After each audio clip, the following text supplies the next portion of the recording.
Hello, everyone. Welcome to the Inspired Messenger Show. I am your host, Mark Porteous, and our mission for this show and for the Inspired Messengers Network is to empower you to share your divine gifts with the world. I believe you have a very important message, and we want to help you to reach all of those who can benefit from your story. And this whole series is really designed to inspire, educate, and motivate you as a messenger, leader, a visionary, in helping to live the purpose that you came to this life for. And remember, we're here to support you, so be sure to write down any questions that you may have as they come to you. And you can post your comments on the side here. We've got a Q&A bar, so feel free to post anything that you want there, comments, questions, what's coming up for you. Or you can email us directly at the team@inspiredmessengersnetwork.com if you're watching the replay. And we'll be sure to answer any questions you have. We'll forward any questions that you have to our guests as well. And one of the greatest challenges that we face as visionary leaders and change agents in our own lives is the fears that come up internally. So just imagine what you could accomplish if you could master your fear. Well, Dr. T.C. North is the co-author of the best-selling book, Fearless Leaders, and executive coach and leadership speaker for entrepreneurs, sales professionals, and corporate executives. In addition to coaching business leaders, he's also mentally coached Olympic teams and other world-class athletes in the art of creating thoughts and emotions that maximize success. He's a published scientist, and one of his studies has been designated a landmark study because it created a new paradigm of our understanding of human emotion. He's a recognized thought leader on increasing courage, confidence, and mastering fear, and will share some of his proven techniques today in this interview. Hello, TC. Welcome. Hi, Mark. Glad to be with you. So glad that you're here. It's been very interesting. You were first introduced to me through our dear friends Glenn and Marion Head, and just that introduction meant a lot to me. That you were so well thought of by people who I think so highly of, and for me, that's what really a lot of this show is about: is bringing on guests who I look up to and who are mentors for me. So I'm really excited to share the information that you're going to share with us today. Great. Well, and I'm open. I'm open to questions. I'm open to your questions. I'm open to everybody's questions as we go too. I'd love that.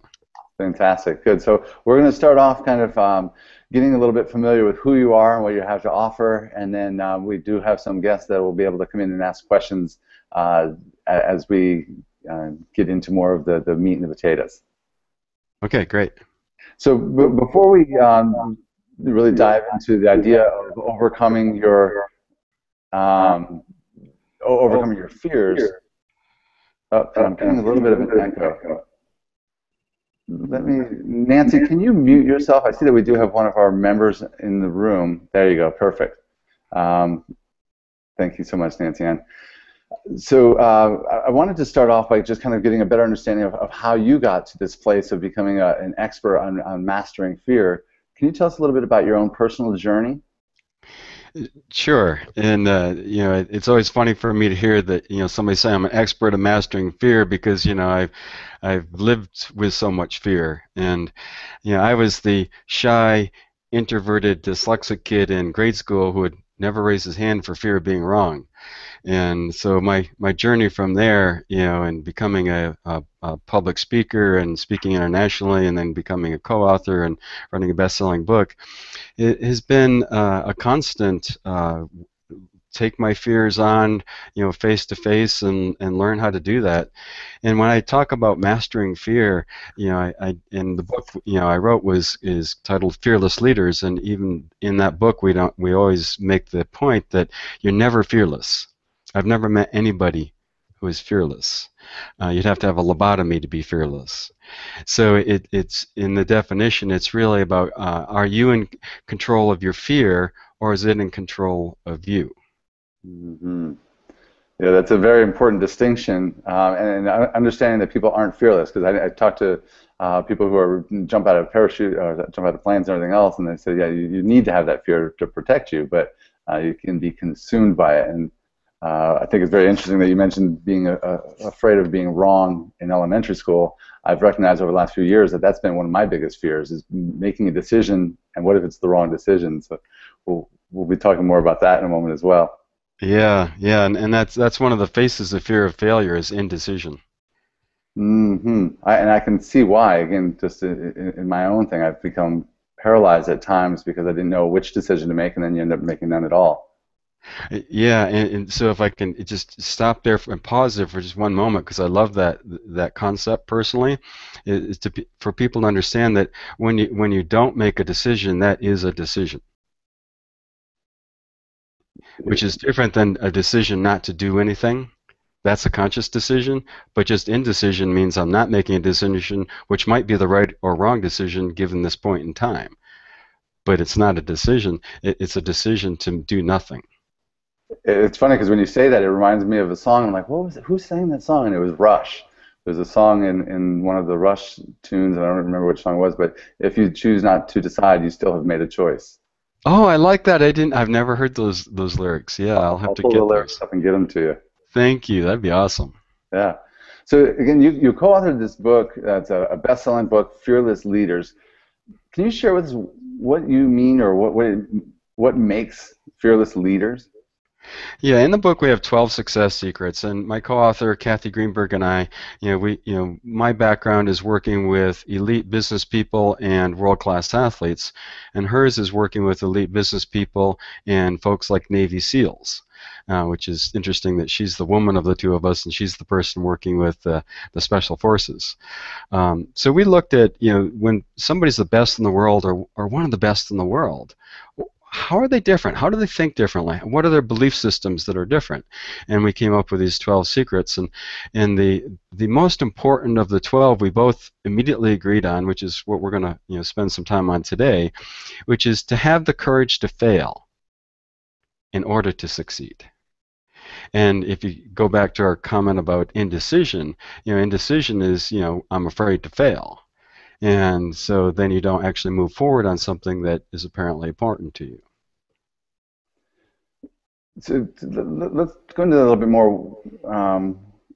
Is that the main reason why you consider that as the number one, or why do you consider that to be the most important of the secrets? Because 100% of the people who we talked with who are the best in the world at what they did saw failure as an important aspect of success. And several of them landed on this very same concept, which we found really interesting, which is they don't even use the word failure. They use the word setback. And in one case, Jeremy Bloom, long story, probably the most amazing interview I've ever had in my whole life, what he's done by the age of 29. Jeremy Bloom talked about, failure as setbacks, and he said the only true failure is not learning from a setback. Mm-hmm.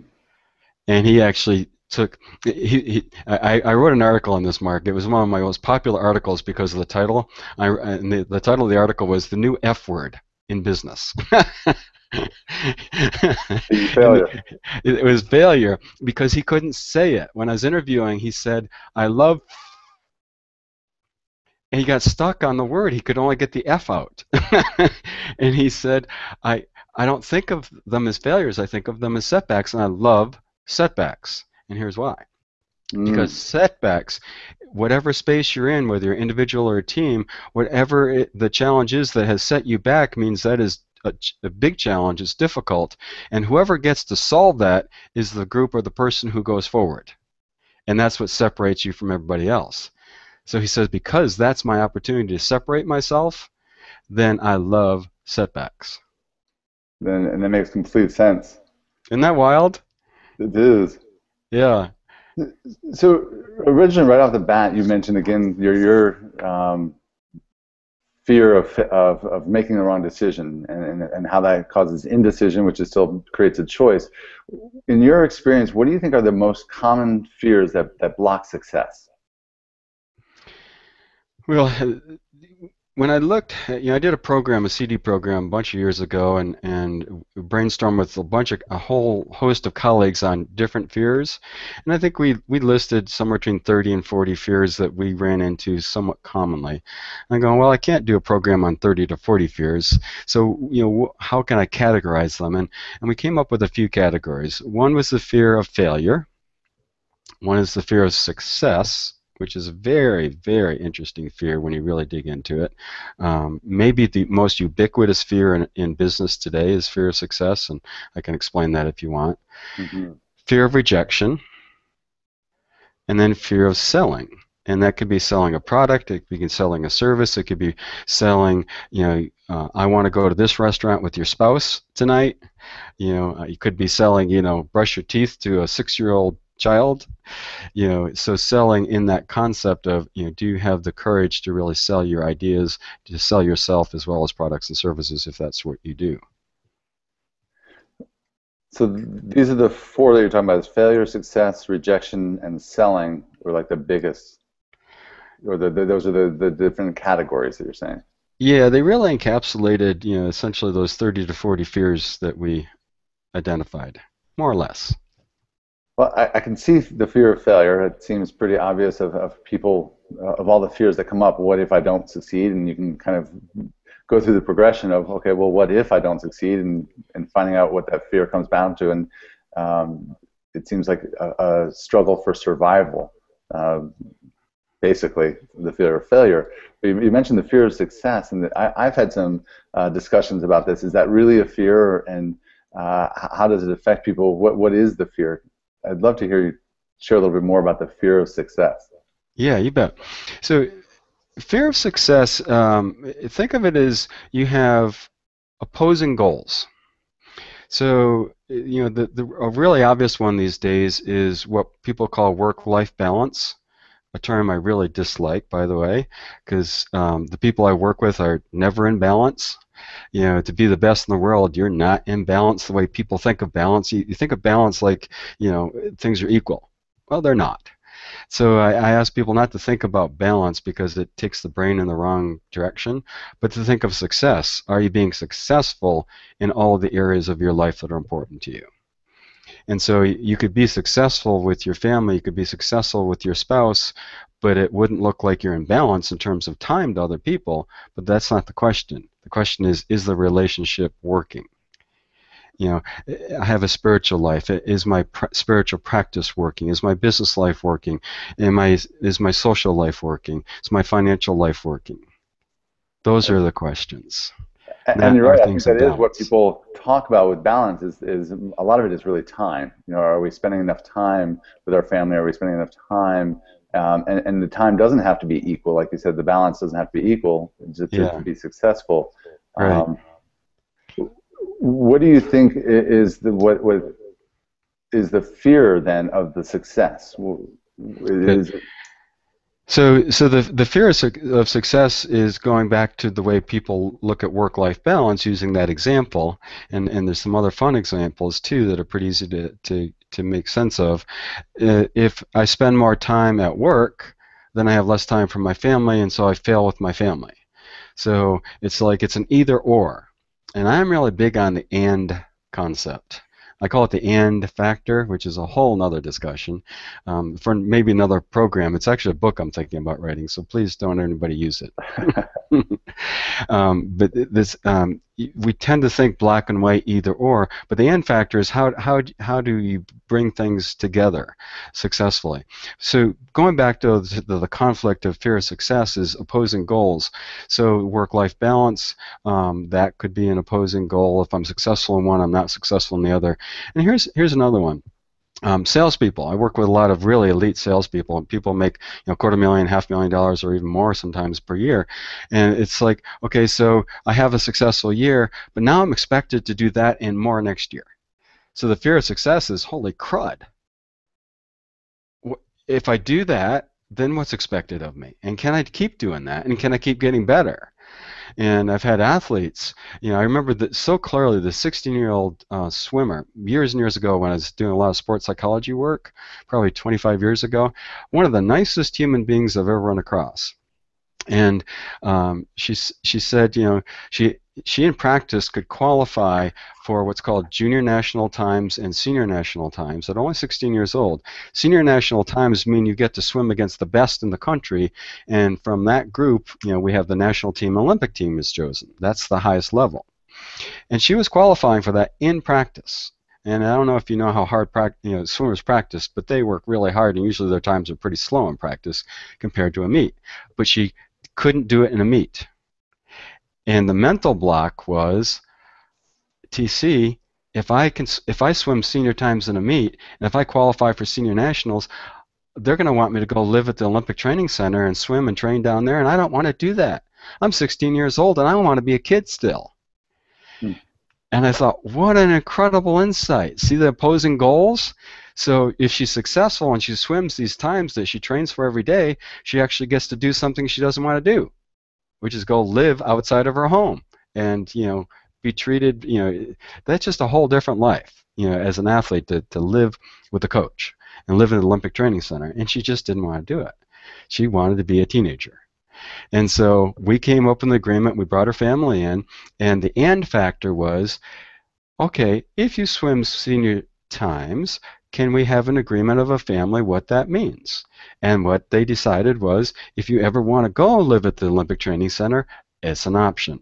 But we love you, we want you here, if you want to be a teenager, you want to hang out with your friends at home, you can do that. It's a choice. It's not a have to. And once she did that, then she was fine. She went out and swam great times, got a great scholarship to one of the best universities in the country. And I actually got an email from her about 10 years after I hadn't seen her for a long time. And this is what she said, Mark, this is why I do what I do. She wrote an email, said, TC, I'm now a courtroom lawyer, and I fight for what's right. And I use the mental techniques you taught me as an athlete every single day on how to be my best under stress. Isn't that awesome? Chills. Yeah. I know. I love that stuff. The only thing that got to me was, this is like one of the nicest kids I ever met in my life. Now she's a courtroom lawyer. I'm going, what happened to you? I didn't say that. I went through my head. It's like, whoa, I would have never expected that.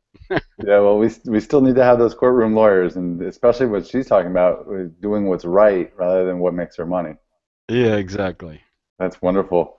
Well, it's funny when you talk about the failure of success, because we want to talk about the fear of failure, but just kind of finishing with the fear of success, I can really relate to that after you explained it. In my background with sales, that every year our tiers, our bonuses were based on an increase over the last year's production. It was always 10% more that we were expected to do, and 10% more every single year. After a while, you're like, okay, you can't do it, and so then you're just like, okay, well, I'll just sandbag a little and keep it back, just because otherwise I'm going to have to outperform myself next year. So I can really relate to that. Yep, there you go. That's it. So now back to the fear of failure. I mentioned that for me, I see that as, okay, well, if I fail, then I let down my family, or I let down my people. And that's one of the things that comes up for me all the time, is that my responsibility to other people. I don't worry about starving. I don't worry about being homeless. I don't, it's my responsibility to my children, my wife first, then all of my clients, the members of my group, and one of my own spiritual coaches taught me that I really have a fear of letting down the world. I feel like it's my responsibility to save the world, and then that's kind of what she calls the Messiah complex. How do you overcome this fear of failure, or how do you address that, creating the courage to fail? So I'm just going to have to nickname you Atlas, carrying the world on your shoulders. Yes. Isn't that who did that? Yep, exactly. Yeah. I'm sorry. Ask that question again. I was back on the picture of you with Atlas. Well, I just carrying the world on your shoulders. I did write down, instead of the Messiah complex, I'll call it the Atlas complex. I like that better. So the main topic is about the courage to fail, and I really love that idea that if you don't have the courage to fail, then you're always going to kind of be not pushing the limits. But then how do you build that courage? Are there some steps, or are there things that people can do just from this conversation that they could take away, where they could help to build their own courage to fail in order to succeed? You bet. So really, you can work with two parts of your brain to do that. You know, to master fear, you want to do it sort of from the positive pole and the negative pole. The positive pole is to build your courage. And so let's talk about that for a moment, if that's okay. Is that all right to Yeah, spend great. some time on that? So I want you to think about your brain. Your brain is I'm going to call them. There's your brain's filled with neural networks, and so if you can see my hands, it's like neural networks, and they communicate with each other. Okay, so this group of neurons is communicating with this group of neurons, and and very similar, analogous to building a muscle in your body. Like if you're trying to build your bicep, your quadricep, your tricep, or any muscle in your body, your brain actually develops and gets stronger the same way a muscle does, and a muscle gets stronger by stimulating it, right? If you wanted to get your bicep stronger, what would you do? Curls. Curls, yeah. So curl looks like that, right? It flexes the bicep. That's a stimulation of that muscle. So if you want to get the courageous neural network in your brain stronger, what might you do for that? Stimulate it. Yeah. Thought I'd give you the answer because, You could tell I was struggling. Yeah. You were stimulating my brain. Thanks. Yeah, I wanted you to think, but I didn't want you to put on the hot seat there. So it's the same thing. You stimulate the bicep to get stronger. You stimulate the courageous part of your brain to get it stronger. And every time you stimulate that part of your brain, it gets the neurons, the neural networks, literally gets the neurons get bigger and wider, and they make more connections. And the bigger and wider and the more connections your neural network has, essentially, it's stronger it is, just like a muscle would be. Does that make sense? Absolutely. Yeah. So anytime you stimulate the courageous part of your brain, the courageous neural network, it gets bigger, it gets fatter neurons, it gets more connections, it gets stronger. And here's the amazing thing. All you have to do to stimulate the courageous part of your brain is to remember a time when you're courageous. Mm. That's it. I was thinking we had to jump out of airplanes or bungee jump or something to. You just can go back to a time you were already courageous. History. Yep.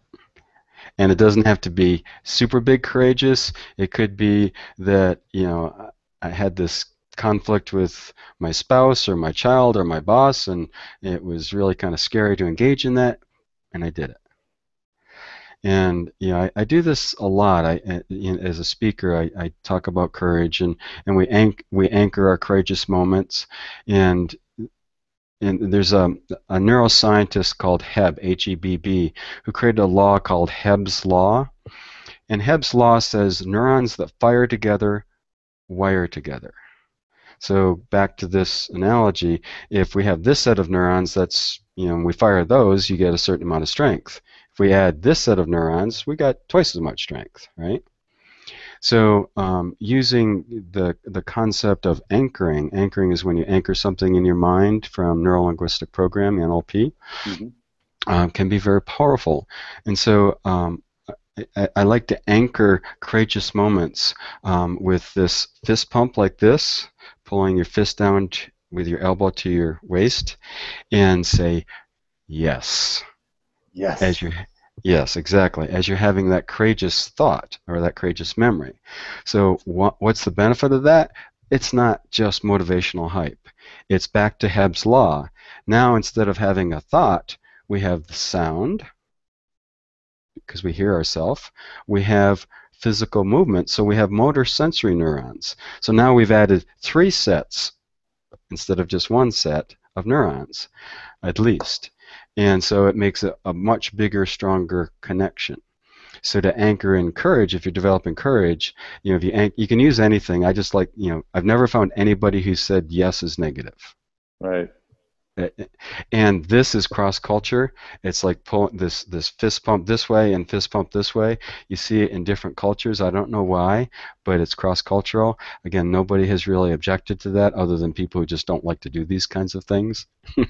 Right. I had a client in the other day who said that, TC, I get it, but I don't like doing it.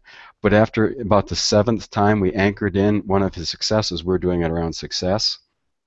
Anchor success with this motion, and about the 7th time he's like leading me. He's like, yes. It's Love it. really funny. Yeah. So the body and mind just likes it. It's normal, it's natural, and it's cross cultural. I don't know why. It's And Tony interesting. Robbins talks about that with speaking or doing anytime that you're trying to do something when building courage, and he does this like chest pound, which is very masculine to me. Hmm. But it adds that feeling as well. But same thing. It's using your your physical body as well as your mind and tying those together. I'd never heard that Hebb's law before. Yeah. Yeah. And Tony, of course, all of his stuff is based in NLP. Right. Yeah. Yeah. Yeah. And he uses anchoring really well. So you were talking about the two different sides, the polarization of using courage. Building courage is the one side. Is Yeah. there more to the building of the courage part? Well, you thank you for that. Thanks for bringing us back. You're good at keeping us, linear. So I go off on my thing and I forget what's next. So the two parts are mastering fear and building courage. So that was the building courage piece, and you can do that as much as you want. There's like no limit to how many times you can do that, how much you can do that, and you can build any emotion that same way. Is any emotion you want. Just a sort of quick review. The neural network in your brain for relaxation, being calm and relaxed, same thing. Just keep having the memories of times where you did that. And then there's also techniques to sort of take the past and apply it to the future, but it's a little bit different conversation. But you have to master, you want to build those neural networks of the emotions that you want to be most prevalent in your life. So just keep having the memories, keep reminding your body. I've literally turned around slumping athletes, professional athletes, in a single session just by having them remember what you're like when you're at your best. And it's like, oh yeah, their body remembers that. And now just do the image of, go out and do that in practice tonight or tomorrow morning or tomorrow afternoon, whenever it is, and then go do it in the next game. And literally all they had to do is just turn the switch. It's like, oh yeah, I remember how to do that. I did it for years. Why am I not doing it now? Because Hmm. I got into fear. Get out of the fear, flip the switch. Literally, I've had people one single 90-minute session just flip the switch and be fine because the Beautiful. body and mind knows how to do it. Yeah, I So, can see it. And like you said, it can be done with almost anything. I can even see myself doing that with energy when there were times where I was really, much more energetic, or I could see just bringing that back in and good. successful too. You talk about having more success. Like I remember when things were just really easy and calm, I could do the same thing. So Nice. great technique. Perfect. So the second part, that's the review of first part. Thank you, because I can see you're about to take me there. I was following your facial cue there. Didn't even need the words. Is the mastering fear, 6 steps to master fear. So one of the things that people have to recognize when they work with me, either as a coach or even in my workshops, is that the end of our work, you're going to realize you have a lot more fear than you thought. You can see that as good news or bad news, but it's just news. And in many ways, it's actually good news, because once the first part of mastering fear, step 1, is to identify it. And we call fear all kinds of things. We call it stress. We call it anger. We call it frustration. We call it a bad day. We call it anxiety. We call it all of these other words, but we don't recognize that what's really causing all those things is our fear. So first one is to identify fear. And the reality is we all have many more of them than maybe we want to know than that we do know. The second part, after you identify it, is you have to embrace it. And so much of the time, people are afraid of their fears. I don't want to admit that. I'm a guy. I don't want to admit that I'm afraid of failing. Holy crud! What's the world going to think if they knew I had fears? I'm the guy that teaches fear. It's just like, can I admit that I have fears? Woo! I don't know. That's scary. But see, now I've got fear feeding fear. Holy crud! That's a bad cycle, isn't it? Yeah. So if I run from my fear, I'm actually feeding it. I'm making it bigger, larger, stronger, because I'm feeding it with more fear. So the second step is just embrace it. It's like, I got this teddy bear on my desk. I'll show you my teddy bear. Isn't he cute? Yeah. See him? Yeah. Got him for Father's Day. Number 1 dad. You can see that button there. Yep. And yeah, so this is fun. So when I have a client in here and they're really sort of not very happy, I play this song. This is Love so it. cool. Look at the foot. Be happy. So I could be afraid of bears, and there's a rational part to that, but I don't have to be afraid of bears so that I never walk in the woods. I just have to account for them. I have to master that fear. If I run from the fear, especially if it's grizzly bear woods, if I walk, I've hiked for days, alone with just a dog, and dogs are natural enemies of grizzly bears, and so that's more dangerous. And so I always wear a bell. I make lots and lots of noise. I never want to surprise a bear. So, if I run from that fear and go, don't want to be afraid of grizzly bears. It's like, and I don't wear bells, I don't make noises, and I don't take precautions, and I leave food out. I'm just asking for trouble. So, I want to have that fear right there. I want to embrace it. I want to go, how do you serve me? And use it to serve me, and then master it and have it in front of me. And when fears are back here in the subconscious mind, they're driving all my thoughts, all my decisions, and I'm totally out of control. It's all the fear, that's the super program, the subconscious. But if I can bring it out here, it's conscious, I get it, I know what it is, it's okay, we all have them, then I can deal with it, and I can help actually use that energy to help me. So that's the second step, is embrace it. So, with the bear, just, I see him, he's not too scary, I can deal with him. Just embrace them. And some fears, of course, are scary, but just you have to embrace it. You can't run from it, because that's food for your fear. Third step is to disidentify from fear. So the first step was identify, which is identify the fear. Now you have to disidentify that fear is not me. I am not fear. And people go, I'm a worrier. No, you're not. You may be a person who worries, but that's not the way you came into the world. You're a human being. You're a man, you're a woman, you're a young girl, you're an older woman, whatever you are, but you're not a worrier. Worrying is something you do. And so anything that causes you to worry is something you've learned to worry about, which means you can learn to be peaceful about it. Mm-hmm. So the disidentify is, I am not fear. Fear is not me. It's just a set of thoughts and feelings and beliefs that I have.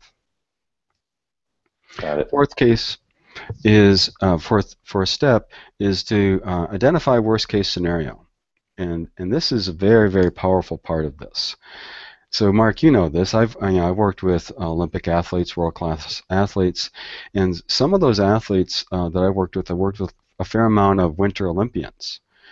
Downhill skiers, they ski 85 to 95 miles an hour over ice. They actually ice those courses, which I can't believe, but they do. It's like, don't you want to ski powder? No, it's not fast. So they ski, 85 to 95 miles an hour over ice. You fall at that speed on ice, you get hurt.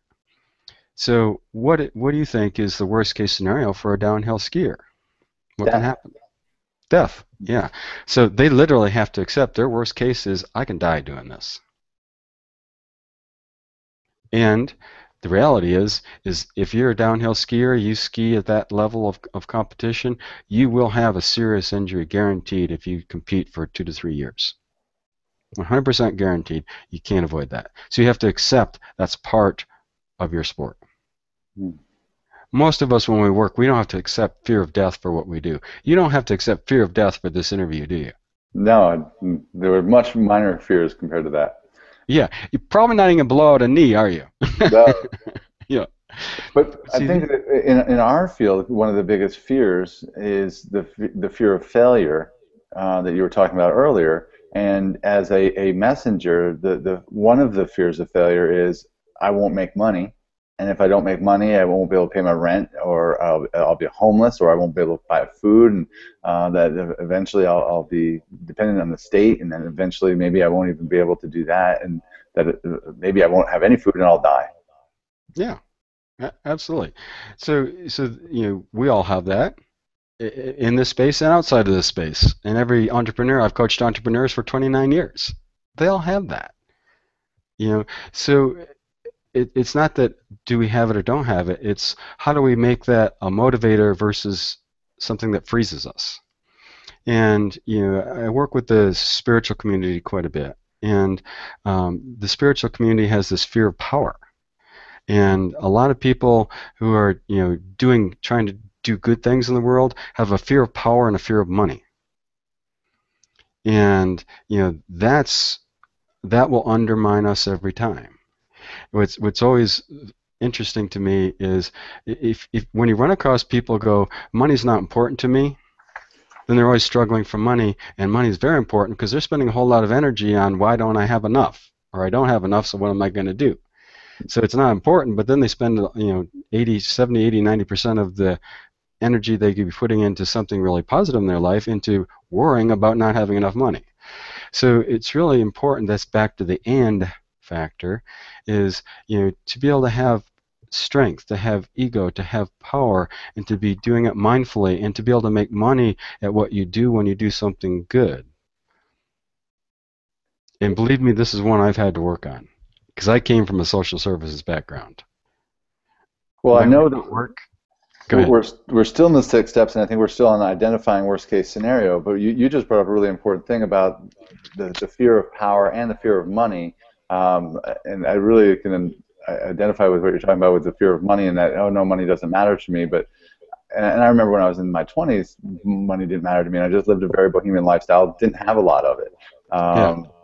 But the fear of power, I think, is something even more closely related to me of corruption. The idea that power corrupts, and if people get too much power, then they're going to become bad people. Or one of the big problems with me with politics, I mentioned to you earlier, was it doesn't matter who you vote for president. It seems like once they become president, they feed into the fear, and then they lower their consciousness, and now they seem corrupt as well. Yeah. So I'm going to address that, but let me catch us up on where we are in steps. Okay. So first was identification. That's 1. 2 is the second step is embrace. That was when I pulled out the bear and just held the bear. It's like you just embrace the fear. See it for what it is, not anything bigger or smaller, just what it is. And that in itself tends to make it smaller. Just the fact that you can face it and see it for what it is. You're not running from it, which is food for it. Third is to identify you are not fear. Fear is not you. It is separate from you. It is a set of thoughts, a set of beliefs, a set of feelings that are all tied together, which are not you. They're all transients. They're all transitory. Not permanent states, not how you're born in the world. The 4th step, which we've begun on, is worst case scenario. And let me go through the 6, and then I want to come back to the fear of power and corruption, if I may. Great. Yeah. So right after worst case scenario, and that's so powerful, because once you can do that, then I'll use my Olympic skier analogy, because fear of death is like, that's the worst. That is the worst of the worst cases. I could die here. So once you identify, and if you can accept that that is a potential, then you have to be able to set it off to the side. See, it's not in your subconscious. It's not driving your fear. It's not driving you. It's like, yep, there it is, and I get it, and I'm putting you off to the side now. That's a very important piece of this. So identify, and now I'm good enough with it. I can set it off to the side, and not focus on it. It's not got my attention. It's not got my focus, because we all know in this field, if you focus on something, you're drawn right to it. Yep. Set it off to the side. I'm okay. I get that can happen. I can fail. For 29 years. I've been doing this work for 29 years. Any one of those years, this year, next year, I could still fail. Something could happen. I could still fail. I accept that. Now I don't have to put my energy on it. You accept. So, and part of that is so underneath all those fears, and for most entrepreneurs, which wasn't true for you, which is interesting how you traced yours, your deepest level was sort of fear of letting the world down, Atlas, for most entrepreneurs, it's, me and my family end up under the bridge. That's really the bottom line of the fear. My business fails, I can't pay my mortgage, I lose my house, I can't buy food, so now we're eating in the soup kitchen and living under the bridge. That's the ultimate end of the line fear. And what's the reality of that? So this is the next step. This is step 5.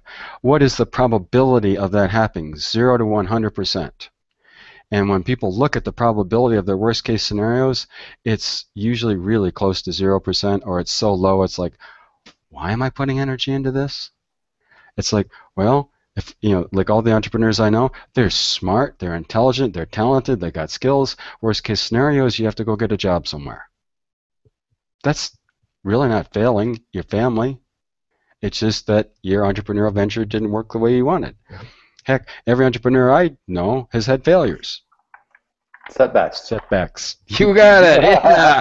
Give me a yes. Yes. Yes. Well done. Setbacks. So, and that's just all part of it. So that's okay. If you can see it that way, that's fine. So then, but people don't end up under the bridge. That's their fear, and they get, when they look at the probability of that happening is essentially, almost zero. It's like, why am I spending energy on that? Why don't I just focus on step 6, which is, what do I want? What do I want to be focused on? What do I want to be doing to be successful in all areas of my life? That's the number 6 is create a positive focus for the things that you used to have fear in the way of. Create a positive focus for whatever it was that the fear was blocking you from. So if I'm afraid as an entrepreneur, as a visionary, that I'm afraid of failure, I'm afraid I can't make enough money, instead of being focused on being afraid of not making enough money, once I can come to terms with that's a possibility, but I don't need to focus on it now because I'm at peace with that as a possibility. Now I'm going, how do I be a visionary leader and make money? Let's put my focus and energy on that.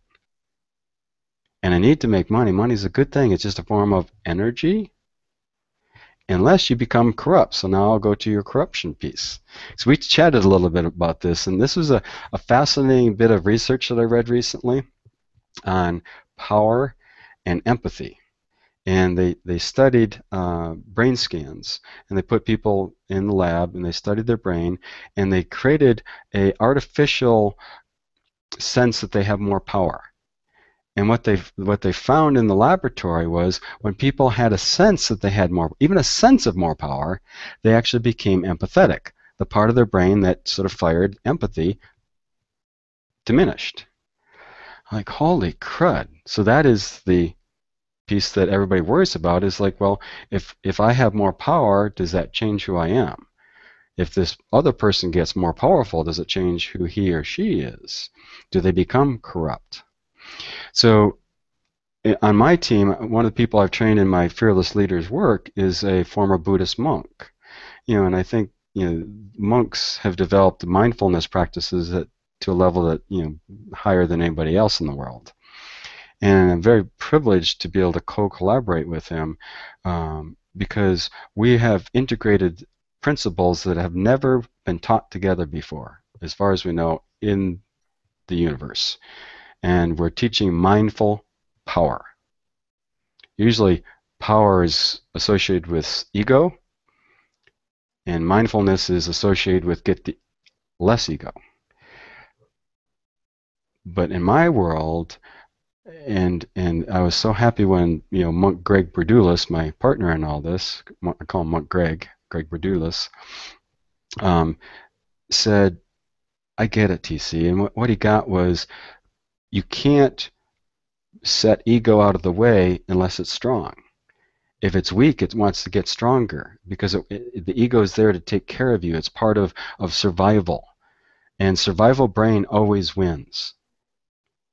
When you match different parts of your brain, prefrontal cortex, highest part of your brain, against primitive brain, if primitive brain is being stimulated and I could die here, it's going to win.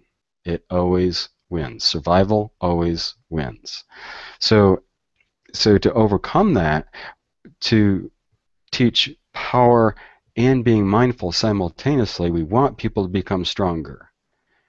And when you have a strong ego, it's easy to set it out of the way. If you talk with people who are amazing, like where Bill Gates has gotten to in his life, he is doing more good things in the world with his money than he and Warren Buffett, two of the richest people in the world. Mm-hmm. They're doing amazing work with their money. Warren Buffett has started, I can't remember the name of this group, but he started a group of billionaires only. And their commitment to be part of this group is you give away at least 50% of your money while you're still alive. And he's Isn't done that a really awesome? good job of recruiting people for this. Yes. I Selling. forgot. Do you remember the name of that group? I don't remember it. I don't. I may look it up while you're talking. Yeah, yeah. And so I apologize, I don't remember the name of that group. But see, people go, what's happening in the world, and everybody keeps thinking that we're going down the tubes, but I keep seeing this other stuff. I keep seeing amazing stuff happening. Whether it's the changes, McDonald's, now having cage-free chickens. That was just in the news yesterday. Over the next bunch of years, they're committed to making all their eggs cage-free eggs. I mean, the stuff that's happening is phenomenal in this world. And now we got big money, which has energy, which has power. People with big money being mindfulness in helping to create these incredible changes.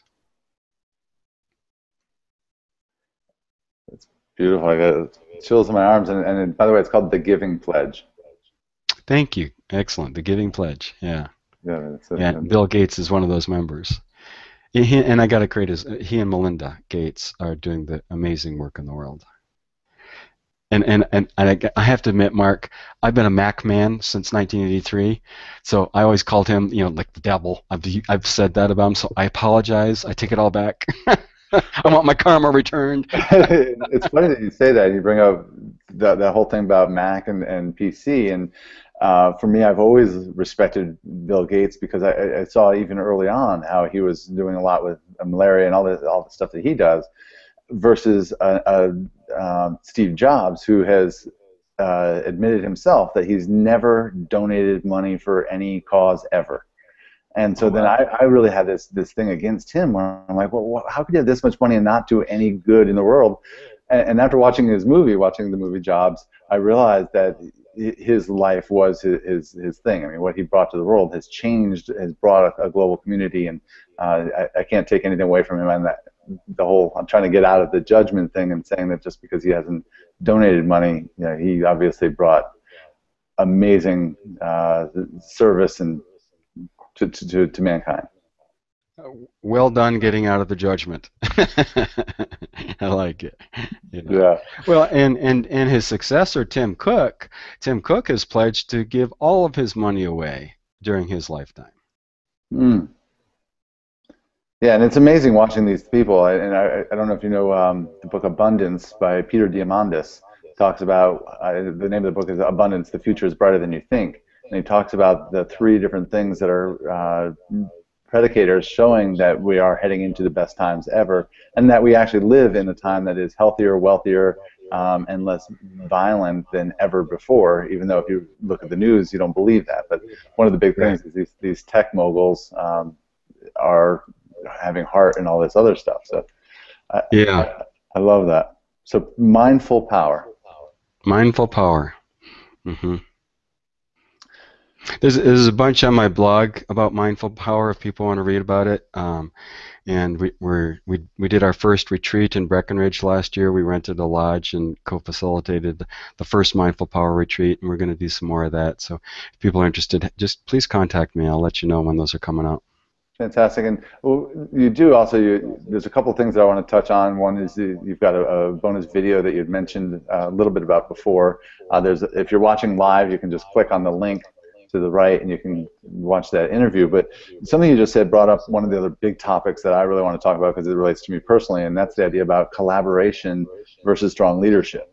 And you're mindful power just reminds me of the strong leadership part, because as part of the group, the Inspired Messengers Network, I really want everything to be collaborative. I really want to create a collaborative model for how we do politics and education, all the other things. And I have found that a lot of times I end up wavering, trying to just please everyone. It's that pleaser complex as well that you and I had talked about. Tell me a little bit about the strong leadership versus collaboration, because I've always been a big, strong collaboration person, but I see some of the challenges in it. How can strong leadership help that? Yeah, and so thanks for the question. And I go back to the and factor. Does it have to be either or can it be an and? So again, remembering my background, social services, collaborator, make everybody happy. I got the nice guy personality to a fault, and it's something I've worked on keeping as a strength and not as a liability. So I've seen leaders try to do co-leadership, and you know what? I've never seen one work out. And it seems like, oh, they're so much better together. They're synergistic. This guy has this strength, and this woman has that strength, and together they're amazing. And it never worked out. And so I finally came to accept, when I looked at entrepreneurs, especially because that's my specialty, small, medium-sized businesses up to, like 500 million revenue, and smaller business, and down to the solo practitioner, is we need a single, strong visionary. And that visionary can be collaborative, but can't give up his or her power of creating the vision. We need one person to do that.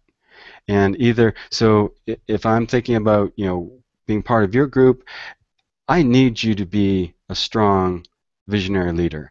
And I want to have an opinion, but the reality is if we have 25, 50, 5,000 people part of this group, we all have different opinions.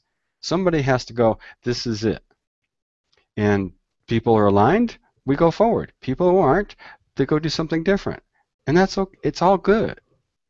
But you have to get that alignment, so somebody has to stand and say, at some point, this is it. And I see that in even relationships. I can see that even in my relationship with my wife. It's a lot easier to let her make decisions than it is for me to say, okay, well, this is what I think, because what if I'm wrong? It goes back to that my biggest fear in life, I recognized a few years ago, was what if I make the wrong decision? And I've gone through some of your process and really been able to overcome that it's better to make a wrong decision than make no decision at all. But it's just that whole collaboration thing with my wife. She wants a strong leader as well. Well, since you're a guy, your decisions will probably always be wrong, Mark. Just kidding. We know who the smarter gender is, and it's not us. At least in my family. Yeah, and we can let that topic go now because we're just in trouble if we continue. I agree. And win that one. Yeah. So I do want to talk a little bit then, because that really does help. I understand that you can have both, but needing to have that strong leadership. And that's one of the things that you found with this interview that you did, that you say is the most amazing interview ever. And I want everybody to check this out. Tell us a little bit about Jeremy Bloom and why this video is so important. Yeah, and can I just say one more thing about the last topic before we go to the video? So decision making, it's really important to identify what kind of decision you're making. So there's the decisions that that each of us makes by ourselves that really we shouldn't have any input on. We shouldn't be asking other people. Like, if I'm working in a team, I need to go to the bathroom. I really don't want to collaborate about that. I mean, it's silly, but it's really obvious when you say it that way. That's not a collaborative decision. There's some decisions that are just individual, period. Doesn't need to go anywhere. So is it an individual decision? Is it an individual decision with input? That's the second level. So that's the and. Okay, it's okay, Mark, if you're the leader of a group, and you're sort of forming it, taking charge of it. It's like at some point you got to be the decision maker when a decision needs to be made. You want to do it with input and collaboration from everybody, but the reality is there's going to be differences, and somebody has to bring it together in a way that makes sense that you can be successful. Third is it's completely collaborative and everybody's part of equal voice. So all three have a place. And you have to know what decision process you're in. Because if I think I'm in a completely collaborative one and I'm not, I'm getting really ticked off when, I give my input and that's not the decision.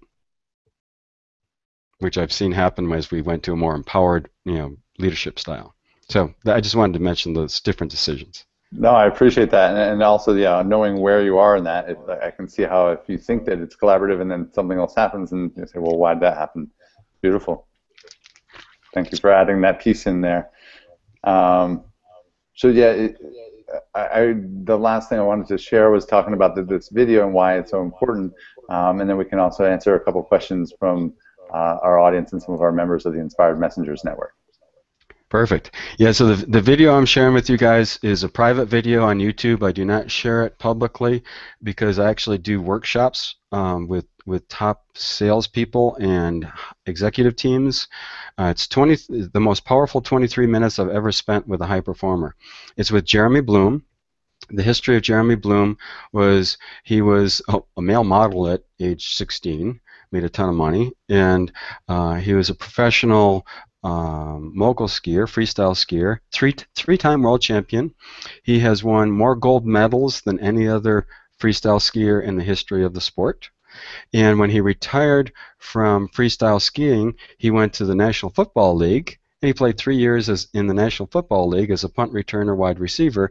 That is an accomplishment no other human being has ever done in the history of sport. And when he retired from sport, while he was at the Philadelphia Eagles, he got injured, so he went to Wharton School of Business on the side and studied investment in real estate and business. And so when he retired from sport, he started two companies, one a not-for-profit company like Make-A-Wish, but it's only for seniors who don't have money instead of for kids. And that's because of how much he loved his grandma and how his experience in Asia was so different of how the elderly were treated in Asia versus how the elderly are treated in the United States. Mm-hmm. So he started a whole not-for-profit around seniors. It's been tremendously successful. And he also started a marketing company that's now venture-backed and international, I think, in 7 countries. Mark, he did this all by the age of 29. Mm. At 17 years old, and for all those of us who've had 17-year-old kids, think of what they were like at 17. Think of how we were at 17. He was making so much money as a male model. He was buying real estate in Vail and turning it over to management companies to rent his properties. It's like, I don't think that was in the mind of my 17-year-old. Right. It was boys and booze and maybe drugs and trying to get her not to think about those 3 things. Wow. Yeah. Yeah, and the way he talks about failure, it's like you just got to hear it. And what do you think it is that made him like that? Is it about his the way that he deals with fear? Is that why this is such a relevant video? Is it the way that he addresses fear, or is there something else about him you think that made him different than a lot of other, not just 17-year-olds, but 45-year-olds and everybody else? You know, I don't know what is in his DNA to make him different, but whatever causes him to be different, he does think differently. And that whole setback concept is one that he talks about with excitement. Actually, it was like the most excited part of his interviews when he was talking about failing and the value of failing in his life. And the other thing is, he did things as an athlete that to train his mind. He very consciously worked at training his mind, and sports psychology was doing a fair bit back when he was an athlete, but he went always beyond like what was available to him in sports psychology. He read books by Wayne Dyer, people like that, and they had a big influence. And this is really funny because he's a young athlete, but to me he has the profound simplicity of the Dalai Lama. And I do feel funny saying that, but that's the feeling I get when I listen to him. If you put aside that he's a really handsome young man, and he's young and he's an athlete, he's now a businessman, but he has that profound simplicity of the Dalai Lama. Is what he says is not complicated, but there's a depth to it that other people don't have. So I'll write that down: depth and simplicity. Beautiful. And you also mentioned earlier that if people wanted to contact you, how can people reach out to you? Yeah, please. Email is best. My website is my name, TC North, North, and my email is just tc@tcnorth.com. Wonderful.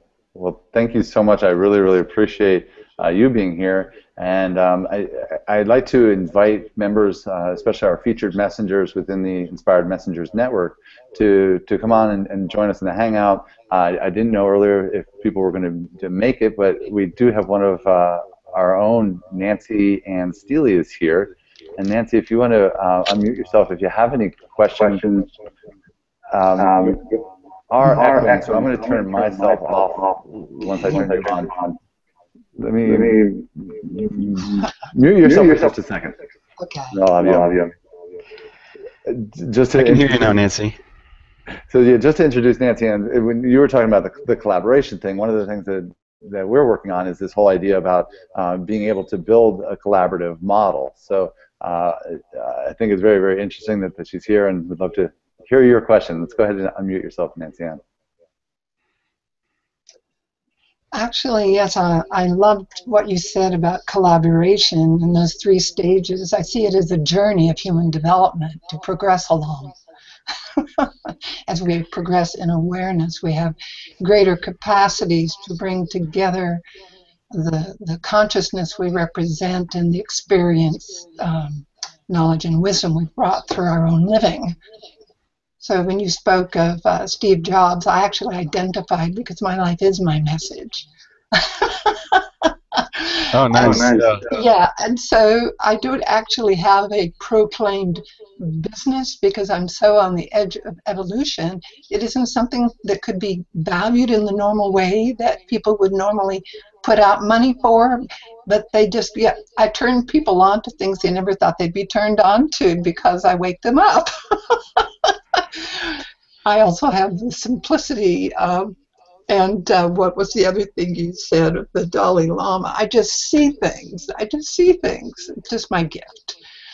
But first, Mark, I just wanted to say the reason I came into the green room is the link I had as a viewer was not active. So I don't have whatever links you might have posted. And so I just want to let you know that because I would like the link to the video and etc. So, Dr. TC, you pushed some of my buttons at first, but in a very nice way, because I'm working on the flip side of some of the things you spoke of.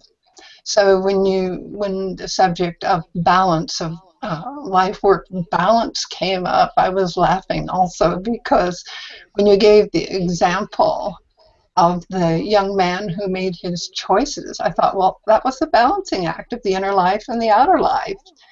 It wasn't so much about the choice of what physical activities are going to make up this life and making them balance right as being so present that those different parts create those, what did you call them, significant, meaningful areas of life that were necessary in their own unique way to, as it is for each person. And so that's why my life is my message, and I have difficulty branding myself because I'm such a sensitive person that I can blow in the wind if I let myself and find beauty in life in everything, even things other people would be, shall I say, want to distance and never look at because it's too painful.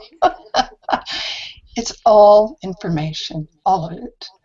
And it comes down to the focus. Why are we here? Who are we and what do we do? And it's a life journey. And I like to come back to the idea of power because I think that's a huge piece. I really appreciated what you said about that because there's so many ways to look at it. And especially for sensitive people, they are very aware of the whole power over dynamic, which is difficult because they've experienced it many times for sure. But where that's taken me is to realize the power that matters is the power that comes from within, and that's a more complicated conversation, but that we have these multiple levels of consciousness that live inside. So the question for me then is how do we tap more deeply into that so it can connect us to how it would have us express in our own unique ways as what we do in the world. and how we bridge that gap. That's where I am actually working. Nice. But I want to thank you, Nancy, and for awakening others. That is important, so important in the world right now, and that is the mission of my whole team, is to raise the vibration of leaders globally. Nancy, can you mute yourself while he's talking? I think he muted himself while you were talking, so it didn't echo. Yeah. Thank you. I didn't do anything. My computer might have. I don't know. Am I muted? You're not muted, but now you're groggly. I don't know what the word. Yeah. Try speaking again. Okay. Can you hear me? That's your microphone, I think. I haven't changed anything. Yep. It's grovelly now, like staticky. Try again, and if not, then, because this is such an important question, I want to be able to make sure that we can hear you, and we may just pull it out without the speaker, just without the headphone. But let's try again. Okay. So just speaking again to see if I'm clear. Let's try without the headset. I know it might be a little bit more tinny, but this is like I can hardly make you out. I don't think you're going to get anything. Oh, you don't have an external speaker. Yep. No. And we weren't having any problem at all before, so let's just try it again. Are you plugged back in? Nope, now you're on mute. Uh-oh. I hope I didn't mess it up by having you unplugged, but it was really a bad sound. And now you're plugged back in and it's still not working. Can we hear you now? No.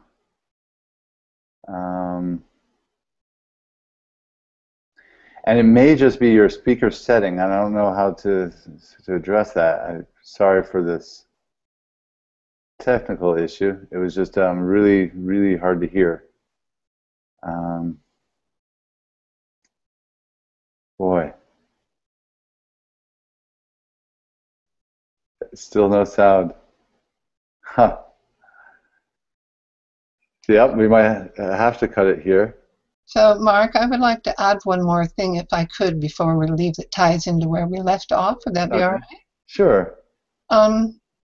So, I had spoken to you about the work of Otto Scharmer and the U Journey, which we were going to talk more about. And in a video I posted on our site, there's a really interesting comment he makes that I think is important to come to. And it's, if we look at this idea of sinking into the deeper awareness that helps us bridge this inner experience of life and the outer, and how we bridge the gap, he talks about how that deepening, how we listen and what we notice. If we go back.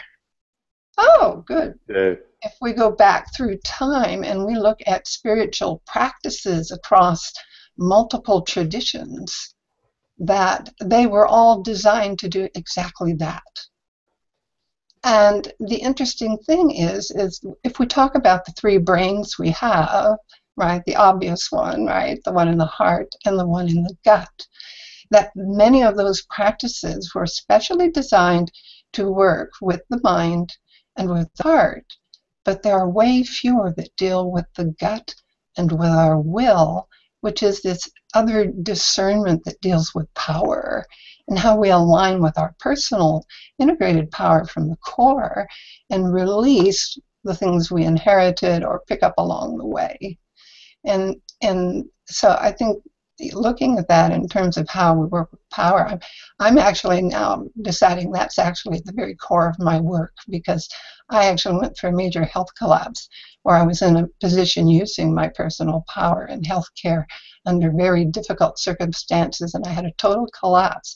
My gut instincts were so strong, I was so on, but people weren't ready yet for what needed to happen in the workplace. And bottom line is, it's taken me a number of years and I still am recovering the gut instinct, and more recently it's actually happening. And so I find it's interesting that it's happening as I make this stronger connection to those lower centers that deal with what we were talking about, the survival instincts, but in a way that is focused on what is possible in the time we live in. And I think those are the kind of practices I really want to spend some time developing. I think that's the weak spot. So just wanted to share that. Thank you, Nancy Ann. And welcome back, TC. Oh, thank you. Sorry. The sound is clear, too, now. Oh, good. Yeah. Well, that worked then. Good, because and I know we're quite a bit over time already, but one of the questions that came up was, do we still really need fear? Why can't we just surrender and trust that the universe will take care of us? What a huge question to get at the last minute here. Yeah. Any? Just kidding. Going through the tunnel, I can't hear you. Yeah, it's like faking the cell phone, just disconnect. Do you have time to address that at all? It reminds me, I was listening to the Dalai Lama on a tape. He was talking about 400 psychologists and psychiatrists about Western psychology and Buddhism, similarities and differences.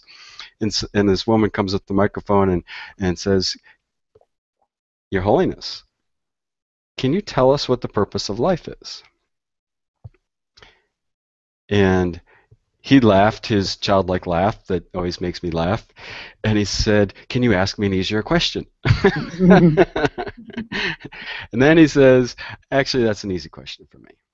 And he says, "The purpose of life is to be happy," which stunned everybody in the room, and there wasn't a sound for about 30 seconds. So anyway, I won't tell you the whole story, but that's what that reminded me of. It's like, oh, geez, we're 12 minutes over time, and you asked me that question? Are you kidding me? Yeah, well, see, it's out there. Can we be without fear? Maybe. Someday that's going to take a whole lot of evolution. Spiritual evolution, psychological evolution, physical evolution, because it's built into our brains. And it's part of that primitive brain. And so for now, yes, probably someday. For now, I'm personally a long ways from that. And to skip from where I am to there is a little bit bigger jump than I can imagine at this point. And maybe Nancy and you might be closer than me. So for now, what I want to do is I want to make sure that I'm aware of my fears and make sure that energy, because it is an energy form, can work for me versus work against me. And it can work for the world versus work against the world. And for now, that's the best I can do with that. That's a beautiful answer. Beautiful. Thank you. Thanks. Am I off the hook? Yeah, off the hook. Yeah, I appreciate it. And again, I know that we are over time. Thank you so much for being generous with your time and with the wisdom. Again, people can reach you at tc@tcnorth.com. Is there any final words that you'd like to share before we say goodbye? Yeah, I want to thank you all for what you're doing in the world. And so I consider you all, like many other groups, like Barbara Marx Hubbard's groups, the work that she's doing. There's so many of us working on the same thing, in our own ways. And, to me, it's all about raising the vibration. And, because of my expertise, educationally and professionally, I'm going to focus on leaders, but it needs to be everywhere. It's just that leaders have a great influence, so I want to develop that mindful power in our leaders. And so any way you can help me in that venture to support the work that I'm doing to help leaders become more mindful, please contact me, let me know how we could work together. I am collaborative. Yes, you certainly are. And again, I really appreciate the work that you're doing. Again, it does fit right in with everything that we're doing. I believe that we are a group of leaders, and I just want to say thank you for helping us have strong, fearless leaders. You're welcome. Thank you for having me on. Thank you, everyone, for being here. Thanks for watching the show. And as always, I like to end by saying the light in you respects and appreciates the light in you. You are a beacon of light in the world. Keep shining brightly. Namaste. Namaste.